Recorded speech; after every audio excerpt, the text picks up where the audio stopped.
Kamusta na kayong lahat? Oras na ulit para magkwentuhan dito sa Storytime with Tita. Ang babasahin naman nating kwento ngayon ay Si Flora sa Kanyang Hardin. Isa sa mga kwentong pambata ng SGE Children's Books. Magbasa at magkulay. Kwento ni Neil Hugo Gamos at guhit ni Ray Gamos. Simulan na natin.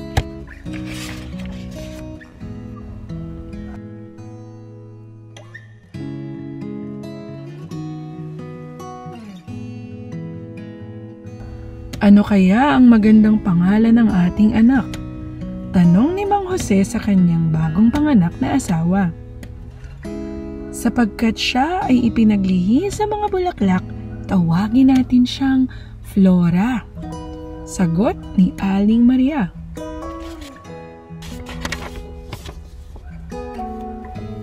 Si Flora ay solong anak ni Mang Jose at Aling Maria. Hindi na siya magkakaroon ng kapatid sapagkat ang kanyang mga magulang ay may edad na ng ikasal at humina ang resistensya ng kanyang ina nang siya'y ipanganak.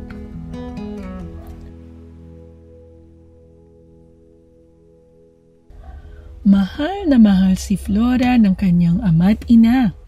Tinuturuan siya ng magagandang asal at ibinibigay sa kanya ang lahat ng magagandang bagay.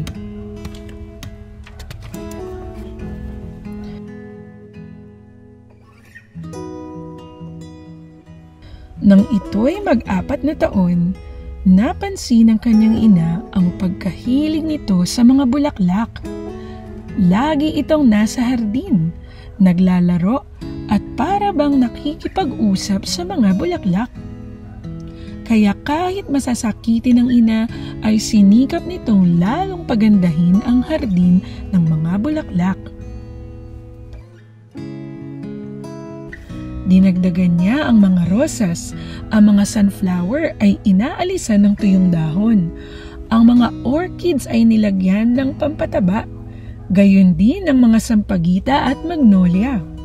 Talagang napakaganda ng paligid ni Flora.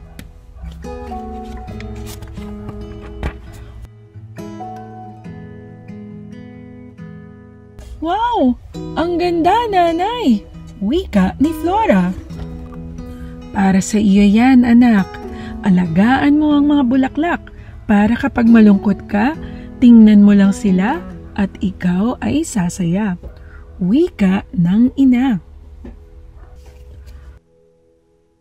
Subalit isang araw, nagkasakit ng malubha ang ina ni Flora. Pinatingnan nila ito sa manggagamot.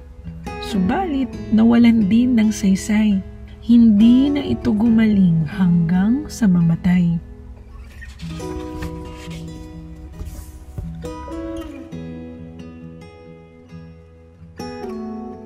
Labis na nalungkot si Flora. Umiyak siya ng umiyak. Alam niyang hindi na niya makikita pa ang kanyang ina. Bigla niyang naalala ang bili nito. Nagtungo siya sa hardin at pinagmasdan ng mga halaman. Nakipag-usap siya sa mga bulaklak, ang gaganda ng kulay at ang tataba ng mga ito. Nasiyahan si Flora at gumaan ang kanyang pakiramdam.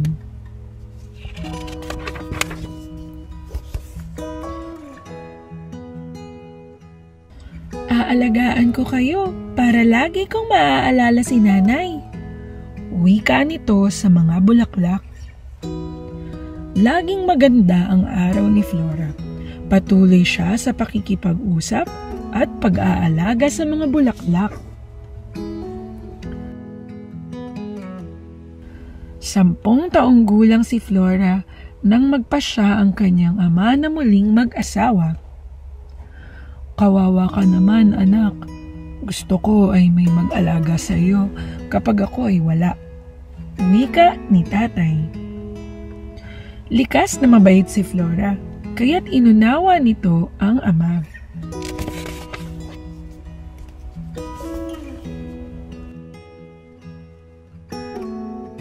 May pangalawang ina na si Flora. Siya si Hilda, ang iyong pangalawang ina. At ito naman sina Bea at Ana, ang kanyang mga anak. Ituring mo silang iyong mga kapatid. Wika ni tatay. Biyuda rin si Aling Hilda. Si Bea ang panganay ay 12 years old at si Ana ay kaedad ni Flora. Masaya si Flora. Sa tingin niya ay mabait ang kanyang tita. Ganon din sina Bea at Ana. Niyakap niya ang mga ito. Magaan ang loob niya kay Ana na kanyang kaedad.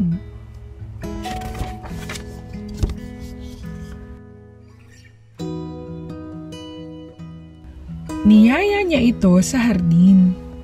Halika Ana, ipapakita ko sa iyo ang aking mga bulaklak. Masayang wika ni Flora. Sige, sagot ni Ana.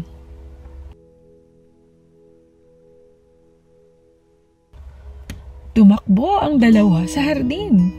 Ana, huwag kang magdudumi ng kamay. Sigaw ni Aling Hilda.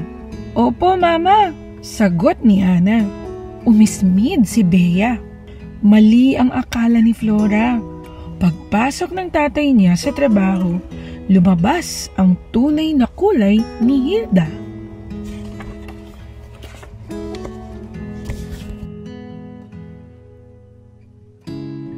Flora! Flora! Tigilan mo yung mga bulaklak na yan. Halika dito at maglinis ka ng bahay. Sigaw ni Hilda. Nagulat si Flora, ngunit sumunod pa rin ito.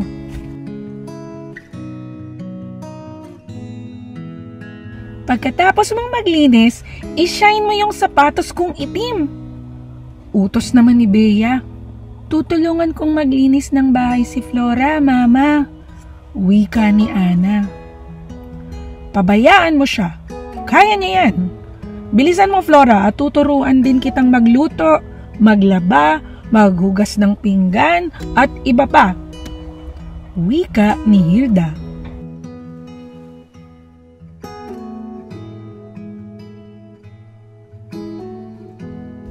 Walang nagawa si Flora kundi sumunod. Ayaw niyang magalit ang kanyang ama kapag nalaman nitong di siya sumusunod sa kanyang tiya. Malungkot si Flora sa dami ng gawaing bahay.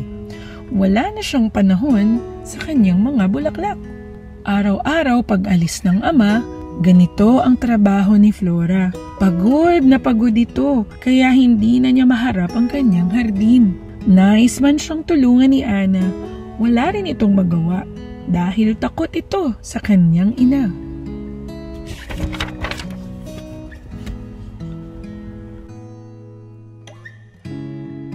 Isang hapon, nagtatakbo si Ana. Flora! Flora! Halika dali! Ang mga bulaklak mo! Tumakbo ang dalawa sa hardin. Nagulat at nalungkot si Flora sa nakita. Tuyo at lanta ang kanyang mga bulaklak. Hindi niya na nga pala nadidiligan ng mga ito at hindi na niya naaalagaan. Umiyak si Flora. Naalala niya ang bilin ng kanyang ina at di niya ito natupad. Nakatanaw naman sa bintana si Hilda. Natutuwa ito sa nakita. Ito talaga ang gusto niyang mangyari para wala nang aabala kay Flora sa mga gawain sa loob ng bahay.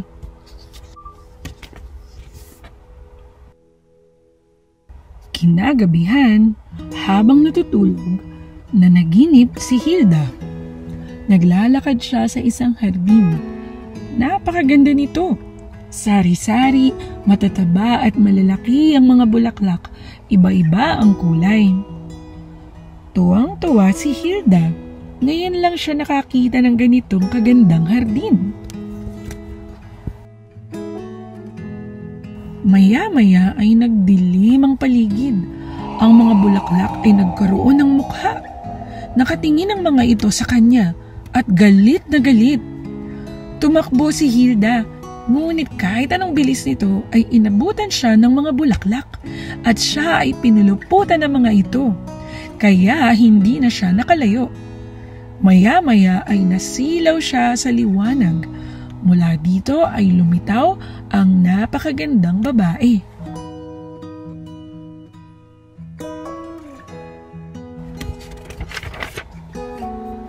Hilda, sino ka? Tanong ni Hilda. Ako ang diwata ng mga bulaklak. Masama ka, Hilda. Malupit ka kay Flora. Inalayo mo siya sa amin, kaya kami kanyang napabayaan. Hindi ka ba nasisiyahan sa aming mga kulay? Di ba't maganda ang paligid kung kami naaalagaan? Dahil sa iyong kalupitan, kami tuluyan ng mamamatay. Ngunit ikaw ay isasama namin upang gumanda ang buhay ni Flora. Wika ng diwata ng mga bulaklak. Huwag po, maawa po kayo sa akin. Magbabago na po ako. Magiging mabait na ako kay Flora at ituturing ko siyang tunay na anak. At tutulungan ko siyang alagaan ng mga bulaklak. Patawarin niyo po ako. Wika ni Hilda. Aasahan ko yan, Hilda. Pangako po. Nagising si Hilda, pawis na pawis. Ngunit alam niya na totoo ang nangyari. Umiyak ito. Alam na niya ang kanyang gagawin.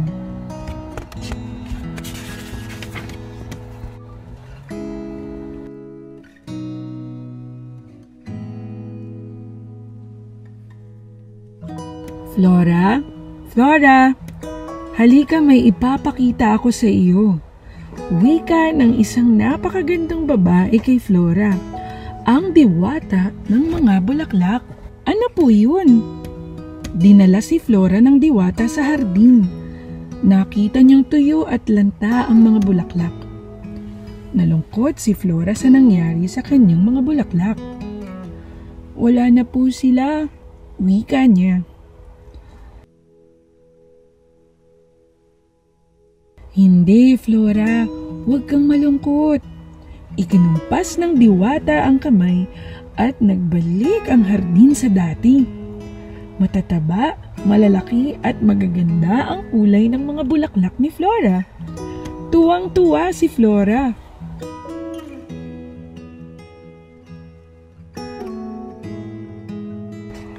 Hayaan, Flora. Alagaan mo sila at huwag mo na silang pabayaan. Wika ng diwata. Opo, salamat po, pero sino po kayo? Tinitigang mabuti ni Flora ang magandang babae. Kamukha niyo po ang nanay ko. Ngumiti ang diwata at tuluyan na itong nawala.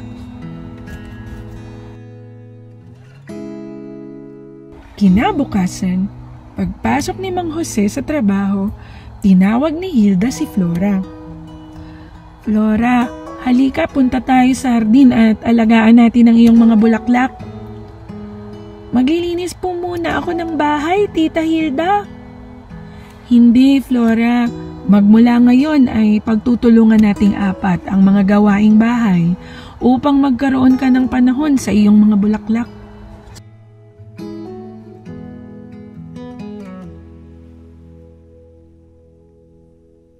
Talaga, Mama? Tutulungan na natin si Flora? Hindi ka nagalit sa kanya? Natutuwang tanong ni Ana. Niyakap ni Hilda si Flora. Sorry, Flora. Nagtataka man si Pea. Natuwa na rin ito at alam niya na magbabago na ang kanilang pakikitungo kay Flora. Mula noon, ang mga bulaklak sa hardin ni Flora ay naggagandahang muli.